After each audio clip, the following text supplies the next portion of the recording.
Undoubtedly Chandrababu Naidu గారికి మీరు కృతజ్ఞతగా ఉండాలా, రుణపడి ఉండాలా. ఎందుకంటే మీకు రాజకీయ భిక్ష పెట్టిండు కాబట్టి మీరు కృతజ్ఞత చూపెట్టండి. గురుతుల్యులు కాబట్టి నీ ఫామ్ హౌస్ లోనో నీ కొడంగల్లోనో గుడి కట్టి పొర్లు దండాలు పెట్టండి. రోజు మాకేం అభ్యంతరం లేదు. చంద్రబాబు నాయుడు గారికి కృతజ్ఞత తీర్చుకునేటువంటి ఒక ప్రక్రియలో భాగంగా కొడంగల్లోనో లేకపోతే ఇంకో మీ ఫామ్ హౌస్ లోనో ఏడనో దగ్గర గుడి కట్టి పొర్లు దండాలు పెట్టండి చంద్రబాబు నాయుడు గారికి, మాకేం అభ్యంతరం లేదు.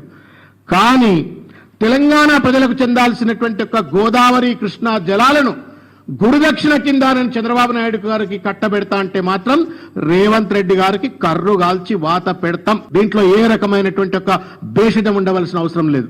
ప్రజల పక్షాన నిరంతరం పోరాడేటువంటి ఒక పార్టీగా, ప్రజల కోసం అనేక త్యాగాలకు సిద్ధపడ్డటువంటి ఒక కేసీఆర్ గారి నాయకత్వంలో పనిచేస్తున్నట్టు ఒక సైనికులుగా రేవంత్ రెడ్డి గారు చంద్రబాబు నాయుడు గారు గురుదక్షిణ ఉంటే గుడి కట్టుకో, కానీ గోదావరి కృష్ణా జలాల జోలికి వస్తే మాత్రం నీకు కర్రు గాల్చి వాత పెడతామంటే విషయాన్ని నేను గుర్తు చేస్తా ఉన్నాను.